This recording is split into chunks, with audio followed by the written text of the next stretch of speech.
Rendre sourd tout notre cher public. Bienvenue sur cet espace conférence pour la dernière conférence de cette deuxième journée d'Équipe Auto dédiée, je dirais, à tous les réparateurs de France et d'ailleurs, quelle que soit la filière, automobile, poids lourd, transport public, deux roues et autres, puisque on va parler de diagnostic, donc de maintenance électronique, et que tous les véhicules sont concernés par cette maintenance électronique, et sous un angle un petit peu précis, qui est celui du diagnostic à distance et de la téléréparation. Alors, nos intervenants, je vous les présente.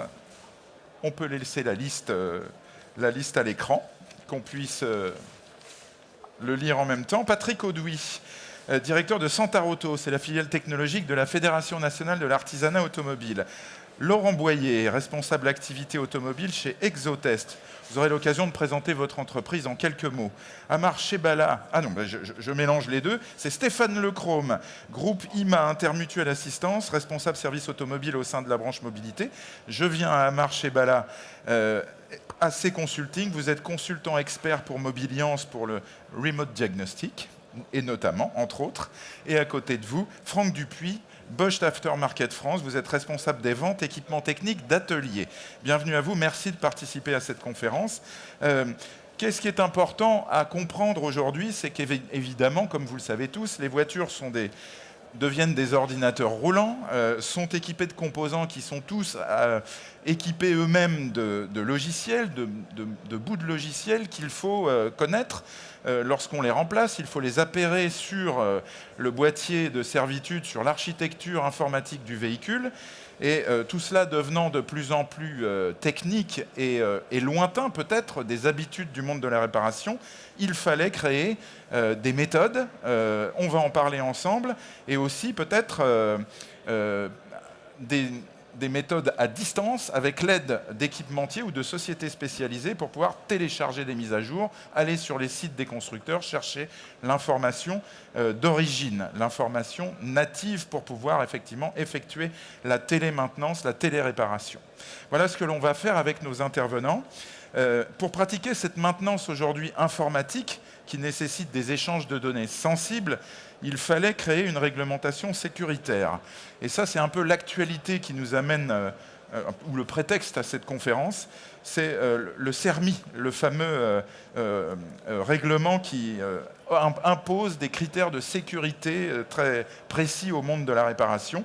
Il arrive aujourd'hui, il concerne tous les professionnels, et on va en parler également pour faire le point sur ces nouvelles obligations au monde de la réparation. Donc je vous propose qu'on parle ensemble de l'évolution de la maintenance électronique, puis nous détaillerons ce fameux CERMI qui arrive dans tous les pays d'Union européenne. Nous reviendrons sur ce qu'est le remote diagnostic, et puis nous parlerons aussi des aides à l'intervention autour de cette maintenance électronique. Alors tout d'abord, avec vous, Amar Chebala, est-ce qu'on a des micros pour tout le monde? Oui. Pas deux. Pour faire de la pédagogie, la maintenance électronique a connu de nombreuses évolutions. Pour repartir également d'un point qui nous est familier et qu'on a eu l'occasion déjà de détailler, depuis 10 ans, à peu près, 2013, grâce à un protocole qui s'appelle J2534, à l'interface pass-through, les réparateurs multimarques peuvent donc télécharger des softwares pour des télécodages de composants ou des mises à jour logicielles. Quelques points de définition et puis l'évolution un petit peu jusqu'à aujourd'hui, en quelques points phares. Alors, 2013, c'est la fin du processus, du premier processus qui a démarré en 2007. Ouais, c'est le Euro 5. Euro 5, ouais. Le fameux Euro 5, dans lequel, en plus de la limitation des émissions pour Euro 5, est rajouté l'obligation aux constructeurs de donner accès aux données techniques, aux informations techniques de réparation et de maintenance des véhicules. Liées à la pollution à l'époque. Non, pas que. Dès le départ, c'était sur Euro 5 ouvrait à tout, sauf aux données liées à la sécurité des véhicules. Donc on avait accès... Donc, par exemple, le codage des clés. Le codage des clés, c'était fermé. C'était pas possible parce que justement, il fallait trouver un moyen de sécurité. Et à partir de là, dans ce fameux règlement Euro 5, à l'époque, il est décidé il est dit que la profession devait trouver une solution pour pouvoir ouvrir ces données à tout le monde. Et créer donc ce fameux forum de l'automobile, l'Automotive Forum, qui a donné le CERMI, l'association CERMI, qui est une association de facto paritaire entre les constructeurs et le monde des indépendants. Donc quand je dis le monde des indépendants, c'est les réparateurs, les carrossiers, les distributeurs de pièces, etc. Je ne voudrais pas qu'on vienne au CERMI tout de suite. Hein. Je voudrais qu'on fasse... Non, mais voilà. Il fallait de la sécurité. Créer cette association qui a eu pour mission d'écrire une procédure qui a été établie et qui a été publiée et finalisée en 2014. Mais à aucun moment, de 2007 jusqu'à 2014, cette procédure n'a été mise, comment on dit en anglais, on dit live, n'a été activée, mise en œuvre au niveau européen. Bon. Donc elle existait, mais pas appliquée. Vous savez que, voilà. En parallèle de cette procédure-là, il y a eu un mandat qui a été donné par la Commission européenne au Centre européen de normalisation pour que le Centre européen de normalisation développe un certain nombre de normes, de normes qui permettraient à tout le monde d'homogénéiser et de normer, en fin de compte, l'accès à ces fameuses données de diagnostic, maintenance, réparation, qui devaient être ouvertes à tout le monde. C'est-à-dire qu'avant ça, les constructeurs faisaient leur soupe dans leur coin, en quelque sorte, pour être un petit peu vulgaire. Au début, voilà, c'était libre cours, donner accès, vous devez donner accès. Chacun avait son propre système d'information, son propre protocole, il fallait tout harmoniser. Voilà. C'est tout le boulot qui a été fait au niveau européen. Et donc, il y a eu ces fameuses normes, surtout la première, alors je parle toujours un peu chinois, c'est la 18541-1 qui donne l'ensemble des cas d'usage que doivent respecter les constructeurs dans leur site RMI. Okay. Et les fonctions auxquelles ils doivent donner accès. Le site RMI, ça veut dire Repair and Maintenance Information. Voilà. Information de réparation et de maintenance avec une vraie normalisation. C'est ça. Donc, alors, je veux pratiquer le changement d'un filtre à huile sur n'importe quel moteur de voiture, c'est codifié d'une certaine façon? C'est pas ça qui est codifié. Alors, qu'est-ce qui est codifié? Ce qui est codifié, c'est que je dois avoir accès aux informations de réparation et de remplacement de pièces. Toutes les pièces qu'il y a dans la voiture, je dois avoir les infos. Filtre à huile, par exemple. Filtre à huile, filtre à huile, les bougies. Je dois avoir les infos de pression de pneus, la définition du véhicule exact avec ses constituants, etc. Tout ça, c'est des cas d'usage. Tout ça, c'est des cas d'usage. L'accès au diagnostic en ligne, l'accès à la reprogrammation des calculateurs, pareil. L'accès au télécodage des différents composants, etc. Et pour chacun, il y a une ouverture. Y compris les mises à jour. Y compris les mises à jour, bien sûr, c'est ce que j'appelle la reprogrammation, désolé, mais c'est la mise à jour. Mais y compris, dans ces cas d'usage, l'accès aux informations techniques pour les éditeurs de données techniques, les informations concernant les véhicules transformés, etc. etc. Voilà. OK. Donc tout ça a existé dès le départ. Oui. Donc mis en œuvre sur les premiers lots de normes. Puis, avec l'évolution du temps, il y a eu une deuxième vague sur le Euro 5. Et on est arrivé en 2018 à la sécurité. Un règlement d'homologation. Donc, tous les critères d'homologation d'un véhicule, on ne parle plus d'Euro 5, d'Euro 6 ou d'Euro 7 ou de quoi que ce soit. On parle des critères d'homologation d'un véhicule, dans laquelle il y a cette liste de données et qui fait référence à ces deux points que j'ai nommés, les normes 18541 et CERMI. Voilà, alors, désolé de faire ce petit détour, mais il faut que vous compreniez bien. Le règlement d'homologation fait que tout constructeur opérant dans l'Union européenne, qu'il soit concepteur de véhicules thermiques ou électriques par exemple, voilà, à batterie ou à hydrogène ou à n'importe quoi, doit se conformer à cette réglementation. Car certains fabricants de voitures électriques n'étaient pas du tout dans l'histoire. Ah bah ils ne se sentaient pas concernés. Voilà. C'est-à-dire qu'un réparateur dans un atelier, pour aller jusqu'au bout de la démonstration, quand il a des véhicules, il doit pouvoir avoir le même accès aux mêmes catégories d'informations. Et le bénéfice de ce règlement, c'est ça, mais c'est un bénéfice immense pour la réparation. Il faut bien comprendre, quoi. C'est pas du juridique, là, on est vraiment dans le concret. On est vraiment dans de l'opérationnel. Le réparateur dans son atelier avec la voiture sur laquelle il doit intervenir. Alors, maintenant, je vais passer la parole à Laurent Boyer un petit peu, parce que Exotest, c'est un concepteur d'équipements diagnostiques, et notamment pour les constructeurs, mais aussi pour les professionnels de la formation. Donc vous savez créer les machines qui vont permettre d'intervenir dans les usines, par exemple, pour contrôler les véhicules qui respectent cette normalisation, etc. Exactement. Donc, alors, la question qui vient derrière, c'est il y a aussi des changements majeurs dans l'architecture des véhicules. Ces changements sont assez récents. Un véhicule, aujourd'hui, son architecture, elle est informatique. Exactement. Je vous laisse expliquer. Donc aujourd'hui, en parallèle de ce que vous avez expliqué, on se retrouve avec des gros changements au niveau de l'architecture des véhicules à travers ce qu'on appelle aujourd'hui le DOIP, donc le Diagnostic Over Internet Protocol. Il faut bien comprendre que les 10 dernières années, on a eu pas mal de fonctions d'automatisation de la conduite, sans aller jusqu'au véhicule autonome parce qu'on n'y est pas encore. On va avoir donc des caméras, des radars, des lidars, etc. Des flux d'informations qui vont être de plus en plus gros. Un besoin de sécurité également de plus en plus important, puisque la décision dans les calculateurs vont partir de l'homme vers les calculateurs.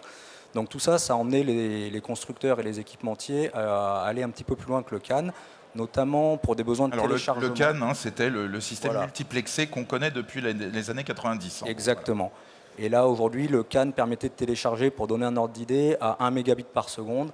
Aujourd'hui, sur le DOIP, alors il est normalisé jusqu'à 100 mégabits par seconde. Je n'ai pas encore vu d'application à ce point-là, mais en tout cas, on est capable d'aller jusqu'à 100 fois plus vite. Et ça, c'est extrêmement important pour vous dans les ateliers, parce que les temps de téléchargement des calculateurs étaient devenus absolument ingérables dans les usines et pas plus gérables chez vous côté maintenance après-vente. Donc là, vraiment des besoins de rapidité et de sécurité de ce point de vue-là. D'accord. Donc on voit bien la normalisation qui est venue imposer à tout le monde les bonnes infos. Et on a en bas l'architecture des véhicules qui permet maintenant aux réparateurs d'aller vite. Exactement. Dans le monde de la réparation. Amar, avec une interface, juste pour réexpliquer correctement, il faut ce qu'on appelle une VCI, donc une interface de communication. Il n'y a pas forcément besoin d'un outil de diag en réalité pour faire des téléchargements ou des mises à jour. Il y a besoin d'un outil de diag pour diagnostiquer, bien évidemment. C'est ça. C'est-à-dire que l'outil de diag permet de faire l'analyse de ce qui ne va pas, et la VCI Pass-Through ou J2534, qui répond à ce protocole-là, permet de créer le bon tunneling, enfin le bon protocole de communication pour injecter dans les calculateurs la partie de software qui est nécessaire à mettre à jour le calculateur ou les calculateurs du véhicule. On rappelle simplement, tous les constructeurs aujourd'hui mettent à disposition les informations techniques, parce qu'il y a aussi des réglementations, d'autres réglementations qui le leur imposent. Tous les constructeurs commercialisent les données techniques. Voilà. Quelle est la réglementation qui les contraint aujourd'hui? C'est le Data Act. Alors, c'est la fin d'un long processus, le Data Act. Oui, le Data Act, moi j'aime bien séparer les deux. Sans se noyer. Voilà, le Data Act donne accès, parle de l'ensemble des objets communicants et qui génèrent des données. L'ensemble, donc un frigo, un vélo, un véhicule, une montre, un téléphone, je sais pas, le réveil, la télé, etc. Alors que nous dit-il? Il dit plein de choses. Alors pour l'automobile, il y a des choses intéressantes. Il dit que on doit pouvoir avoir accès aux données, mais c'est trop vaste, c'est trop vague. Ouais. Alors, il n'est pas suffisant en lui-même, le Data Act tel générique, je dirais, aujourd'hui, pour apporter suffisamment de clarté pour ce qu'il y a à faire dans l'automobile. L'automobile étant assez complexe, il est nécessaire d'avoir un Data Act spécifique à l'automobile. Est-ce qu'on l'a? Il a été acté qu'il y en aurait un, et il sortira, oui. On y reviendra effectivement. Alors, le troisième sujet essentiel, c'est quel professionnel peut avoir accès aux données. Évidemment, sur les sites des constructeurs, il faut montrer patte blanche. Et là, on vient à parler du CERMI, donc, dont la mise en œuvre est en train d'être effective au niveau européen. Je voudrais que ça soit vous, Franck Dupuis, pour la société Bosch, Bosch Aftermarket France, qui nous expliquait ce qu'est ce CERMI, en quoi il concerne la totalité du monde de la réparation et aussi en quoi il vous concerne, vous, les équipementiers du diagnostic. Comme l'expliquait Amar, en fait, le CERMI, c'est un numéro unique européen qui va permettre de donner un numéro d'homologation à l'ensemble des parties prenantes du diagnostic, du téléchargement. On parle ici du technicien de l'atelier, on parle également de l'atelier en tant que tel, de l'entreprise, et on parle également de l'équipementier qui va pratiquer du diagnostic à distance. Alors, ça veut dire système. Si on peut mettre la diapo à l'écran, c'est vrai qu'on ne voit plus grand-chose. Il y a trop de lumière artificielle en fin d'après-midi. Le CERMI, c'est un système d'accréditation, d'approbation et d'autorisation d'accès aux informations de réparation et d'entretien liées à la sécurité. Voilà, pour être tout à fait clair, c'est la traduction de l'anglicisme. Attention, au sens inviolabilité. Au sens inviolabilité. Parce que c'est security en anglais qui est... voilà. Compris. Donc l'ensemble de la profession va être impacté par ce CERMI. Contraint de le demander. Oui, tout à fait. Voilà. Ce sont des modules de formation qui seront donnés partout en Europe. La date d'échéance pour la France était au mois d'août cette année. Les organismes n'étaient pas prêts, donc il y a eu un report sur cette date. Un pays nordique a déjà commencé, puisque lui était déjà dans les starting blocks. Donc le CERMI est actif et va être actif très très rapidement. D'accord. Est-ce que déjà les outils constructeurs ou les marques automobiles ou les groupes automobiles utilisent le CERMI en avance de phase? Amar, par exemple? Ça fait des années. Ouais. Depuis 2018... je suis pas au courant, il faut m'apprendre ça. Chez plusieurs constructeurs, nous n'avions pas accès, c'est ce que je disais tout à l'heure, nous n'avons pas accès à des ponts d'informations techniques car liés au CERMI, liés à la sécurité, à l'inviolabilité du véhicule. Donc, les pays scandinaves, alors il y a eu la Suède, le Danemark et la Finlande qui ont été agréés, qui ont eu des CAB, donc des Conformity Assessment Body, qui ont eu leur agrément, donc qui ont ensuite été homologués des garages, et eux ont accès, le constructeur, au fur et à mesure que le pays X a mis en place le CERMI, ouvre les switches, voilà, ils ouvrent les vannes de cette information. La France, c'est pour quand, du coup?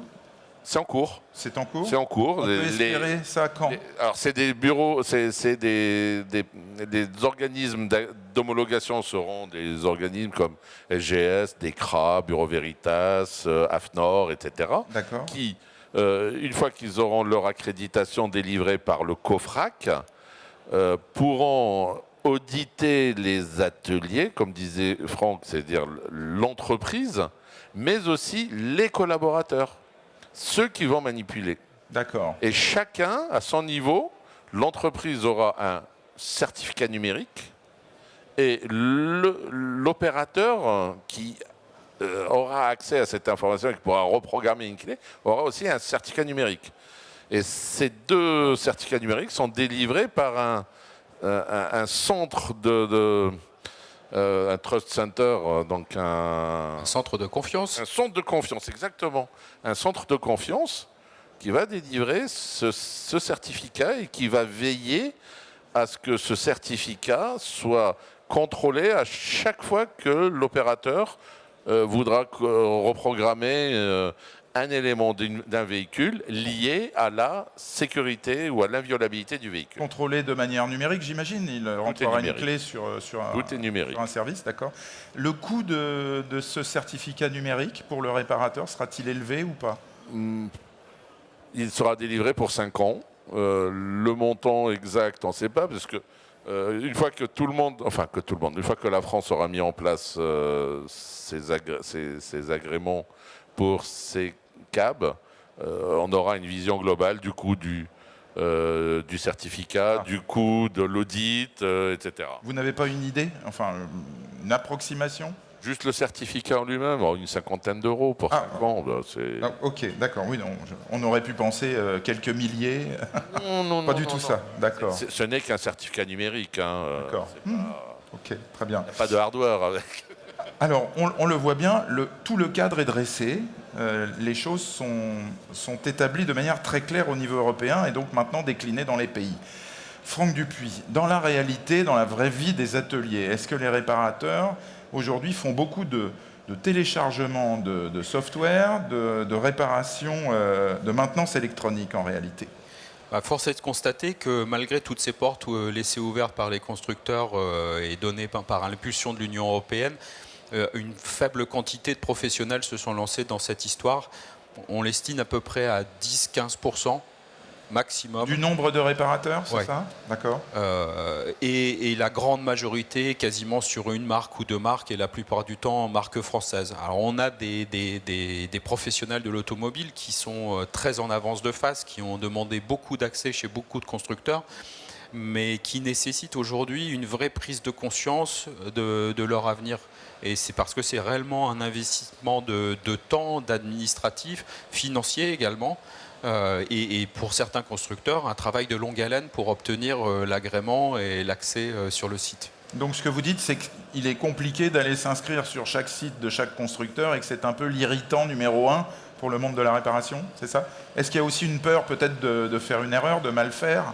Je pense que la difficulté essentielle, en fait, quand on regarde un petit peu l'historique depuis 2007, on est passé de mécanicien à mécatronicien avec l'introduction des systèmes de diagnostic où on a appris à diagnostiquer les véhicules, lire des valeurs réelles, etc. Et là, on rentre vraiment dans un troisième univers qui est l'informatique, pur et dur, puisqu'on dématérialise complètement les opérations. Et pour quelqu'un qui n'a pas été formé initialement dans les lycées professionnels, c'est un cap important à franchir. On va parler maintenant de remote diagnostic, donc c'est-à-dire de diagnostic à distance et qui permet de télécharger ensuite, effectivement. On va regarder une petite vidéo de Bosch tout de suite, qui dure 1 minute 30. Qu'est-ce qui fait d'un atelier un vrai professionnel? Il trouve toujours une solution. Alors c'est un peu de la même pub, s'il rencontre bon, des problèmes particulièrement on assume. délicats, rien ne peut lui faire obstacle grâce au service Remote Diagnostic de Bosch. Il lui suffit simplement de brancher un KTS dernière génération de Bosch sur le port OBD du véhicule, qui se connecte ensuite au portail de diagnostic Bosch via Internet et de contacter la hotline afin de recevoir une assistance de la part des experts de Bosch. L'atelier peut ensuite décrire le problème via le portail utilisateur et planifier un rendez-vous correspondant au mieux à son emploi du temps. Les experts chevronnés de Bosch sont désormais prêts à relever le défi. L'équipe de l'atelier peut communiquer en temps réel avec les experts Bosch et montrer le problème en direct via l'application Visual Connect de Bosch. Via le KTS dernière génération, l'expert Bosch peut accéder directement au véhicule et effectuer à distance les procédures techniques telles que la reprogrammation et mise à jour pass-through des calculateurs, la calibration de capteurs ou le chargement firmware d'un radar ADAS, l'activation ou le remplacement de composants, tandis que l'équipe de l'atelier gère d'autres tâches. Le problème est résolu à distance par l'expert Bosch. Le service Remote Diagnostic de Bosch résout les problèmes rapidement et à distance à moindre coût. Il est compatible avec tout type de véhicule, par les experts ateliers pour les experts ateliers. Voilà, donc ce petit film a ceci de remarquable qui nous fait bien comprendre les choses. Je dis encore, j'assume le côté publicitaire, bon, mais il n'y a que Bosch qui a fait ce film-là, donc forcément, on a le droit de le diffuser. et on ne s'en prive pas. L'expertise à distance, enfin l'expertise à distance c'est un autre terme pour la réparation collision, je vais changer de mot.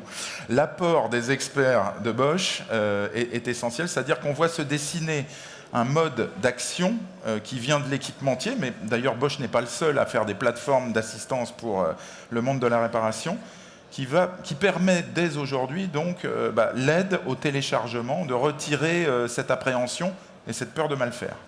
Oui, il faut vraiment faire la part des choses quand on parle de remote, parce que remote, c'est le mot de l'année 2023, je pense qu'il va rentrer au Larousse. On reprécise ce que ça veut dire pour être bien clair. Le remote diagnostic, en fait, quand on l'a vu dans le film, et je vais le détailler un petit peu plus, un professionnel aujourd'hui qui diagnostique un véhicule et qui doit faire un apprentissage peut être perdu face à son outil diagnostique.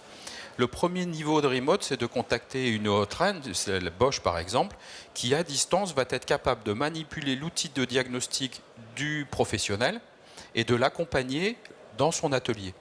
Donc là, on parle déjà de remote, c'est-à-dire de prise en main de l'outil du professionnel et faire à sa place avec son outil. Le remote, ça veut dire délégué, diagnostic délégué, ouais, en fait. Voilà, c'est ça, tout à fait. La deuxième phase de remote diagnostic, qui est le CDM 2.0, c'est ce qu'on a vu sur la vidéo. C'est une fois qu'on a pris la main sur l'ordinateur du professionnel et qu'on s'aperçoit que finalement, seul un téléchargement constructeur sera la solution pour résoudre le problème. Dans ce cas-là, le professionnel prend un rendez-vous sur son espace client. Le jour du rendez-vous, connecte son outil de diagnostic sur Internet avec un câble RJ45, tout en USB. Donc on se met vraiment dans une configuration passe-through constructeur. D'accord. Et nos collègues des hotlines, en fait, branchent un outil diagnostic et effectuent le téléchargement de l'outil constructeur dans le véhicule via le protocole passe-through. Ce qui veut dire que Bosch a acheté les accès sur les sites des principaux constructeurs. Combien y en a-t-il aujourd'hui sur votre plateforme ? Aujourd'hui, la base de données héberge 34 constructeurs. Et c'est non pas un outil ou un abonnement par marque, mais ce sont de multiples outils et de multiples abonnements par marque pour pouvoir traiter l'ensemble des demandes. Est-ce que ça renchérit beaucoup le coût d'un KTS et d'un abonnement qui va avec ? C'est totalement séparé de la partie diagnostic. On a voulu créer en fait des offres très très différenciées parce qu'on s'aperçoit que certains professionnels n'ont même pas idée de mise à jour de calculateur et peuvent faire face à cette demande une fois dans l'année. Donc on a un système qui est en pay-per-use, donc avec un crédit qui est un petit peu cher, 13 €. Un codage de clé reviendra à 65 € sur place. Et avec un système dégressif en fonction de l'habitude prise par le professionnel et surtout le B2B que lui-même va générer, puisqu'il s'adresse des fois aussi à ses propres collègues pour effectuer ces opérations. Je viendrai à vous, Laurent Boyer, plus tard sur une partie dédiée à la formation. Je voudrais faire intervenir maintenant les groupes IMA et Santaroto. Tout d'abord, Stéphane Lechrome. Il y a... Évidemment, on comprend la complexité, même si des équipementiers comme Bosch ou d'autres proposent des aides vraiment très concrètes jusqu'à le téléchargement pour le compte du réparateur sur le véhicule. Il faut aussi être capable de démystifier un certain nombre de choses, de donner des capacités d'intervention, de diagnostic, de compréhension. Et c'est ce que vous faites notamment chez Groupima. Stéphane Lechrome, vous êtes responsable d'activité automobile au sein de la branche mobilité. Vous accompagnez l'utilisateur dans son quotidien. Oui, tout à fait. Utilisateur réparateur, bien sûr. Notre vocation, c'est d'accompagner les professionnels dans la résolution des problématiques du quotidien, avec une volonté de les accompagner sur la technique via de l'écoute, avec une volonté de transmettre pédagogiquement. C'est-à-dire qu'on ne se contente pas de donner une solution. Nous, notre objectif, c'est vraiment la transmission, et ça, on l'opère depuis un certain nombre d'années maintenant. Et l'objectif, c'est vraiment de transmettre pour les rendre autonomes. Et je rejoins mes collègues qui disaient tout à l'heure qu'aujourd'hui, les téléchargements sont d'actualité, mais force est de constater qu'ils sont encore peu mis en œuvre par les professionnels, soit par méconnaissance, ou soit en lien avec les problématiques qui sont amenées à traiter. Alors justement, vous êtes en lien tous les jours avec des professionnels qui appartiennent souvent à des réseaux d'ailleurs, parce que vous avez des accords avec des réseaux de mécanique ou de carrosserie, ou même de groupes de distribution ou concession automobile. Quels sont les principaux motifs de crainte ou de méconnaissance en termes de maintenance électronique ? Aujourd'hui, l'actualité nous amène à beaucoup intervenir autour des ADAS et de la dépollution. Aujourd'hui, on constate malheureusement encore un manque de formation cruel sur ces évolutions technologiques. Il y a des compréhensions au niveau des têtes de réseau, mais ensuite la diffusion auprès de la profession reste extrêmement compliquée pour tout un tas de raisons qu'on n'évoquera pas ici. Mais aujourd'hui, les problématiques sont vraiment sur ces deux sujets et notre volonté, c'est vraiment de les aider à aller un petit peu plus loin dans le traitement de ces problématiques, une nouvelle fois autour de la dépollution et des ADAS. C'est-à-dire qu'avant de faire des téléchargements, faut-il encore comprendre, démystifier, je ne sais pas, l'AD Blue, ça ne marche pas, je ne vais pas télécharger tout de suite, il faut d'abord que je comprenne. C'est ça Ça Enfin, rejoint je fais vraiment du trivial, hein, là. Mais... Oui, mais ça rejoint ce que disait Amar tout à l'heure. Aujourd'hui, la première chose à faire, c'est déjà de bien comprendre la problématique du client, ensuite de brancher l'outil de diagnostic, de bien interpréter ce que nous dit l'outil de diagnostic pour orienter le diagnostic de la meilleure des manières. Le téléchargement peut en effet être une solution, mais n'est pas la solution à tous les maux du véhicule. Il faut d'abord passer par cette étape de diagnostic, et comme le disait Franck tout à l'heure, il y a une démarche de diagnostic bien particulière à mettre en œuvre, et l'évolution technologique fait qu'aujourd'hui, en effet, la formation reste incontournable. Je crois que vous êtes capable de faire de la prise en main à distance chez Groupima, mais que vous ne le faites pas beaucoup en réalité. Non, aujourd'hui, dans les typologies de clients que nous avons les constructeurs et les réseaux multimarques. Force est de constater aujourd'hui que chez les constructeurs, forcément, de par les moyens dont ils disposent, on va un petit peu plus loin dans les possibilités. Et donc, la prise en main à distance est assez régulière. Dans le monde multimarque, aujourd'hui, au regard de notre philosophie qui est la transmission, la prise en main à distance est bien entendu possible, mais peu utilisée au regard des problématiques qui nous sont confiées aujourd'hui. D'accord. Je crois que vous êtes en lien avec un constructeur pour servir aussi de technicien expert déporté. Expliquez-nous. Oui, alors... Donc forcément sur de la maintenance électronique. Il y a forcément des projets au regard de l'évolution des voitures et un certain nombre de réseaux s'interrogent sur comment mieux intervenir demain pour servir le client final. Et donc, en effet, il y a des réflexions autour du diagnostic déporté pour accélérer le diagnostic final. Et sur les ADAS, je crois que vous êtes très consulté par les carrossiers, le monde des carrossiers. Oui, parce que forcément, lorsqu'on rencontre un sinistre collision, c'est quelque chose qui est de plus en plus, malheureusement, touché. Et donc, il y a, de par la méconnaissance d'un point de vue formation, un besoin d'accompagnement tant sur l'avis de faisabilité, les accompagnements et potentiellement les outillages à mettre en œuvre pour résoudre les problématiques. Je vais passer la parole à Patrick Audouy. Santaroto, filiale de la Fédération nationale de l'artisanat automobile. Vous êtes une plateforme de solutions digitales qui sont dédiées aux ateliers. La maintenance électronique, ça fait partie des sujets de tous les jours. Oui, alors en plus, on s'est adapté au monde d'aujourd'hui. Donc, on avait des outils qui dataient dédiés à l'automobile, CarCD par exemple, qui a évolué il y a 5 ans. On s'est adapté, on a créé le même outil pour le poids lourd. Et depuis l'année dernière, on a créé un outil pour le 2 roues. Et ces outils rassemblent tout ce qui peut concerner la maintenance de ces différents véhicules roulants. Alors on va aller... Soit bien clair, quelle solution donne ces... Alors, ces outils, dans leur formule habituelle, s'adressent aux garagistes, aux gens du terrain.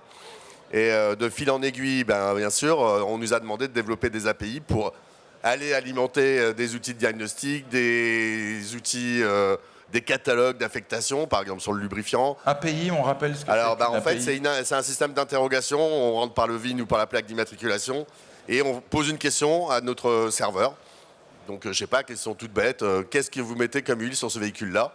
Et on lui retourne la contenance et la qualité d'huile qui va sur ce véhicule-là. Et vous dites pour les outils de diagnostic, c'est-à-dire quel est le lien ? Alors ça peut, parce qu'il y a des fois des outils de diagnostic qui nous demandent de développer des API particulières. On est des fois en complément, on n'est pas forcément en principal, mais pour le cheminement de l'acte de réparation. Voilà. Là dernièrement, on nous a demandé pour le contrôle technique de roue qui arrive, de développer une API pour. On s'est posé la question de développer une API parce qu'aujourd'hui, il se trouve que il n'y a pas les données pression de pneus nulle part pour le 2 roues. Mais nous, on les a. Et Equipoto s'est intéressé et s'intéressera peut-être davantage au monde du 2 roues ces prochaines années. On a fait un grand forum ce matin sur l'évolution de toute la filière du 2 roues qui présente pas mal de convergence avec l'automobile. Donc, bien joué. Oui, on l'avait un peu senti. Il y a aussi quelque chose qui est intéressant qui s'appelle DataPan. Alors ça, c'est des outils qui ont fait le succès de Santaroto dans les années 85-88. Ça paraît vieux, mais c'est mis à jour en permanence. Voilà, donc c'est un outil que nous, on a remis à jour il y a 3-4 ans, où maintenant on peut rentrer par la plaque d'immatriculation, qui est quelque chose d'assez typique chez nos Français, mais on peut rentrer par 1000 façons. Et donc ça vous permet de remonter tous les cas de panne qui concernent le véhicule qu'on a interrogé. Là où on a fait un gros pas en avant, c'est sur Datacode, où aujourd'hui, Datacode permet, Donc les par le codes même principe, défauts, les codes de défauts. remonter les codes défauts. Alors, plus uniquement les codes défauts génériques, parce que tout le monde les a, et on tape sur Internet, on les trouve, mais c'est surtout de pouvoir récupérer les codes défauts constructeurs, qui, eux, sont beaucoup moins disponibles. Donc, en effet, en rentrant par ce système-là, donc, on peut aussi. Voilà pour les systèmes qui sont dans l'univers de la maintenance électronique. Laurent Boyer, je reviens à vous sur Exotest et le monde de la formation. Parce que là, c'est un sujet qui est central. On a tous les outils, finalement. Aujourd'hui, on a la normalisation, la réglementation, on a les outils d'accès, on peut télécharger, télécoder.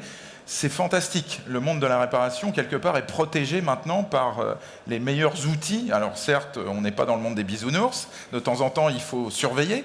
Mais voilà, ça existe. Néanmoins, la formation, c'est déterminant. Vous travaillez pour le GNFA et pour d'autres professionnels de la formation. Comment est-ce qu'on fait pour que les outils soient adaptés et simples? Alors, tout se complexifie, donc simple, il y a du boulot. L'objectif, en fait, c'est, je crois qu'il y avait parlé de démarche de diagnostic. En fait, il y a quand même une partie à démystifier. La démarche de diagnostic doit rester la même. Donc nous, ce qu'on propose, c'est des simulateurs pédagogiques qui sont utilisés par les formateurs, par les enseignants dans les lycées techniques, dans les lycées professionnels dont vous avez parlé, dans les CFA, dans les centres de formation des constructeurs, avec des systèmes qui permettent simplement, rapidement, de faire des pannes pour l'enseignant. Donc d'abord de commencer à utiliser le système, de l'étudier, puis de faire une panne, puis de faire un diagnostic. Et on a parlé tout à l'heure de démarche de diagnostic, et ça doit rester sur des systèmes plus complexes, certes, mais la bonne notion, parce que comme vous avez très bien dit, on ne va pas directement sur un téléchargement s'il y a une électrovanne à changer. Ça ne servira à rien. Donc en fait, il y a quand même un moment où on doit apporter des solutions pour que les étudiants, les formés, comprennent comment fonctionne le système, quel est le cheminement de l'information entre un radar et un calculateur, je dis n'importe quoi, de direction électronique par exemple. Voilà, comment est-ce que ces informations vont circuler, quels sont les capteurs qui sont raccrochés, quels sont les actuateurs qui sont raccrochés. Et donc nous, on va plutôt intervenir sur ce côté-là. Le côté aussi, on a parlé architecture véhicule avec le DOIP, la gateway principale, le cheminement de l'information à travers le CAN FD. Des choses qui finalement pour l'utilisateur sont à la fois des différences avec ce qu'on a aujourd'hui, et à la fois il faut démystifier parce que ça reste un médian qui fait circuler de l'information. Oui. Avant on avait de l'USB 1, on a eu de l'USB 2, après on a eu du Wi-Fi, et pour l'utilisateur, ça reste de l'information qui circule. On est tous connectés à nos ordinateurs et c'est pas notre problème. La valeur ajoutée de l'homme de maintenance, elle sera sur comprendre la voiture, pas sur comprendre comment est-ce que l'information chemine dans la voiture, mais sur comprendre où il va aller chercher l'info. Justement, ça c'est important, c'est-à-dire que l'automobile change profondément en termes d'architecture informatique, ça c'est vrai, mais le cheminement du diag et le travail du professionnel restent le même en quelque sorte. Pour le moment, il y a encore une fois des technologies différentes, mais la démarche, j'ai bien aimé cette référence, la démarche de diagnostic, encore une fois, c'est exactement ce que vous avez dit, on ne va pas faire un téléchargement. Si on a une électrovanne à changer, il faut d'abord l'identifier, la changer et éventuellement à la fin aller télécharger ou télécoder le calculateur pour lui dire tu as un nouveau système à piloter, échange avec lui les codes pour être télécodé et fonctionnel. Il y a un travail en amont. Ouais. Il y a deux choses pour aller un petit peu plus loin dans le sujet. Tout ce qui est téléchargement de mise à jour, c'est bien clair, je comprends, mais on aura demain des téléchargements de fonctionnalités, par exemple d'options sur les véhicules. Ça peut être de l'infotainment, mais ça peut être de la personnalisation. On peut peut-être changer la cartographie. Sur les motos, ça existe déjà d'ailleurs. Sur KTM, je crois que c'est KTM la marque qui permet de télécharger des cartographies différentes pour agir sur le moteur. Bon. Dans l'automobile, tout ça peut exister potentiellement. Et en tout cas, sur l'infotainment, c'est sûr. On va pouvoir télécharger plein de choses. Pour le monde de la réparation Amar, est-ce que ça risque pas de devenir très compliqué d'avoir des véhicules qui sont reconfigurés différemment et d'intervenir dessus quand il y a des pannes? Je ne sais pas si je suis clair, hein, ma question est trop large. Je comprends. Alors, disons que je vais essayer de réduire le champ de la... réduisons. Parce que si c'est Un client, allez, je vais recommencer. Des motorisations Non, avec j'abandonne. des trucs différents, non, on arrête. Mais si c'est des options, je mets en route ou je désactive. Alors, parlant, le meilleur exemple, c'est Tesla. Hein, j'ai une extension d'autonomie de la batterie, par exemple. Voilà. J'ai l'option qui est activée. Ben, au moment où je refais mes télécodages ou ma reprogrammation, si la configuration du véhicule est telle que l'interrupteur extension d'autonomie est enclenché. Je dois le savoir. Pourquoi ? Bah oui. Ouais. Mais ça, la réglementation le prévoit. C'est-à-dire que tout ce qui existe, toutes les applications, tout ce qui existe, quand on cherche à savoir quel est le véhicule que j'ai, je rentre le VIN et je dois avoir la carte grise du véhicule. Mais le pédigré total. Le pédigré. Ouais. Je dois avoir accès à tout ça. Et la réglementation prévoit qu'on doit avoir aussi l'ensemble des ADAS équipés, qui équipent, et ceux qui sont actifs. Parce que c'est pas parce que j'ai un ADAS qu'il est actif. Il peut être là en attente que je paye l'option pour l'activer. D'accord. Voilà. Donc sur une réparation de carrosserie, par exemple, si le composant est là, mais il n'est pas actif, je dois quand même le remplacer en cas de choc. Bien sûr. Donc il faut que je sache qu'il était là et que voilà, il augmente la valeur de la réparation. J'en viens maintenant à la partie personnalisation du véhicule qui est un peu plus complexe. Est-ce qu'on peut imaginer que le monde de la réparation puisse devenir aussi vendeur de services ou de contenu dans un avenir plus lointain qui utilise ces téléchargements, ces mises à jour? Oui, parce que justement un téléchargement, enfin, un télécodage, hein, je rajoute une option, une attache remorque par exemple, je dois être capable en tant que réparateur de pouvoir activer via le télécodage, activer l'option remorque. Donc je vais vendre, en tant que réparateur, je vais vendre la remorque, enfin la remorque et l'attache remorque, tant qu'à faire, les deux. Et je lui vends aussi la prestation d'activation de tout ça. Pourquoi pas ? Pourquoi pas, c'est des business qui vont arriver et qui vont des opportunités additionnelles pour les ateliers. Ou la vente de systèmes de navigation de meilleure facture que la navigation d'origine, par exemple. On prend Waze, c'est bon. Oui, c'est vrai. Aujourd'hui, je crois que la cause est entendue. Ok, très bien. Voilà pour tout ce qui est réparation à distance. Et sur ce qui est du...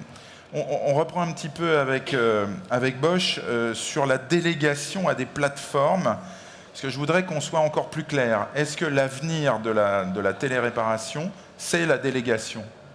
On disait le remote, c'est le mot de l'année 2023. Non. Non, pas forcément. Non, parce que les professionnels, en fait, quand ils vont voir le nombre d'interventions de télécodage qui vont être effectuées après une rapide analyse de quel cas, sur quel véhicule, sur quelle marque, notre souhait en tant qu'équipementier, c'est de rendre les garagistes indépendants. Pourquoi dépendre d'une plateforme, qu'elle soit de qualité Bosch ou pas, alors que moi-même, j'ai cette possibilité dans mon atelier et récupérer 100% des bénéfices et du savoir-faire. Donc ça va mettre un certain temps pour que les réparateurs s'acclimatent et ensuite ils le feront eux-mêmes, c'est ça que vous êtes en train de dire. Je pense vraiment que c'est une transition qui va simplifier la vie de la rechange indépendante pendant pas mal d'années, pour être tout à fait honnête, mais quoi qu'il en soit, il serait irraisonnable qu'un garagiste à horizon 10 ans n'ait pas des accès sur ses marques, sur son top 4 des marques en entrée d'atelier. Très bien. Le sujet est balayé de manière assez claire, je crois. Est-ce qu'il y a des questions? Est-ce que vous avez des questions? Très bien. On va vous apporter un micro, si on en a un. Je ne suis pas sûr. Si, on va trouver un micro. Ou alors c'est moi qui le fais? Bon, je vais le faire. Je vais vous présenter en un mot et puis vous posez votre question. Bonjour, Merci. Pascal Sigris, groupe DLP. Vous avez apporté une précision importante, enfin pas une précision, mais vous avez abordé un sujet sur la modification de configuration des véhicules. Amar a présenté l'exemple de montage d'un attelage de remorque. J'attire votre attention sur un point qui est super important. À partir du moment où on va faire une modification de la configuration du véhicule, il faut bien que cette configuration soit inscrite quelque part et que n'importe quel réparateur qui ensuite va revenir sur ce véhicule puisse remettre ce véhicule dans la même configuration en cas de remplacement de calculateur. Qu'est-ce que je veux dire par là? Il ne faut pas faire ça à la sauvage. Il faut absolument se connecter sur le site RMI du constructeur. Il faut que le site RMI du constructeur ait bien enregistré que pour ce numéro de VIN, il y a eu telle modification de la configuration du véhicule, de manière à ce que n'importe quel moment, 3 mois, 6 mois, 3 ans après, suite à un choc, suite à n'importe quel sinistre qu'il puisse y avoir sur le véhicule, le nouveau réparateur qui va prendre en charge le véhicule puisse remettre, lors d'un téléchargement, la bonne configuration du véhicule. Et ça, c'est des cas qui sont assez fréquents quand on a des télécodages ou des téléchargements de bouts de soft, de bouts d'EPROM sur des petits calculateurs à droite à gauche dans les voitures qui sont faits à l'arrache. Quand je dis à l'arrache, c'est-à-dire sans communication avec le site RMI du constructeur. Ah. Et ça, c'est un point hyper important. D'accord.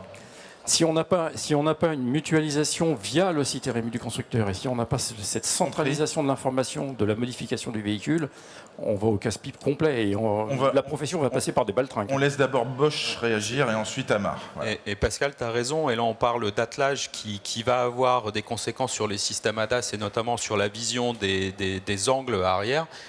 Mais quand on passe commander une Volkswagen, une Audi, une Seat, une Skoda, quand on va choisir son régulateur de vitesse à distance assistée, on va choisir une option 160 ou 240 km/h. Et le chargement en 4 cases d'un radar, le carrossier va passer à la DAS, va réaligner tout ça, et il va devoir charger le firmware. Et charger le firmware veut dire qu'il est hors de question de charger le firmware à 160 quand le véhicule est équipé à 240. D'accord. Amarr. Alors, justement, c'est pour ça que c'était très important ce qu'a dit Pascal, parce que il faut passer par le connecteur. On va y avoir droit. Constructeur. On va faire une pause de 10 secondes. Votre attention, s'il vous plaît. Chers visiteurs, le salon ferme ses portes. Nous vous invitons à récupérer vos affaires au vestiaire. Merci de votre visite. L'équipe Equipoto vous souhaite une excellente soirée. Ne vous inquiétez pas, on n'est pas enfermé, on peut rester encore 3 minutes. Dear visitor, Equipoto exhibition closes door. We ask you to collect your belongings from the courtroom. Thank you for your coming. Your team wish you a very nice evening. Merci. Ok. Alors, je reprends donc Pascal, ce que disait Pascal, parce que c'est important de passer par le site RMI, parce que les constructeurs ont cette obligation d'assurer cette traçabilité des évolutions logicielles sur le véhicule. Et non seulement sur un calculateur, mais sur l'ensemble. Attention s'il vous plaît, à tous les exposants. Ils veulent plus que je parle. À la soirée Equipoto, rendez-vous à partir de 18h30 au fond du hall 6, allée N. En anglais. Ils disent pas en anglais. Ceci n'est pas une intelligence artificielle. Ouais. Donc, pardon Amarr, on te laisse terminer. Oui, donc ils assurent cette traçabilité sur les versions logicielles de chacun des calculateurs, ce qui peut permettre, lorsqu'on fait un bon diagnostic, des fois on a des soucis parce qu'il y a eu un calculateur qui a été monté en version et puis les autres qui sont dans la version la plus ancienne. Du coup, ça crée des interférences ou des bugs de fonctionnement du véhicule. Le fait de ramener tous les essuie-glaces, non, tous les calculateurs dans la bonne version logicielle va justement éliminer ces problèmes ou ces pannes. Des fois, c'est des pannes véhicules. Donc bien aller sur les sites des constructeurs en s'appuyant sur les plateformes des équipementiers ou des sociétés spécialisées sur ces sujets de téléchargement et de télécodage. Ça, c'est l'essentiel de l'information, effectivement. Bien, je crois que cette fois-ci, on a compris qu'il fallait qu'on arrête. Il est 18h05. Merci beaucoup de votre attention et applaudissements pour nos intervenants. Et j'aurai le plaisir de vous retrouver demain matin sur cet espace conférence pour 3 dernières conférences de notre salon jusqu'à 13h. Le programme est inscrit là-bas, donc si vous voulez y jeter un œil et nous rejoindre pour plus d'informations encore demain. Très bonne soirée sur Equipoto.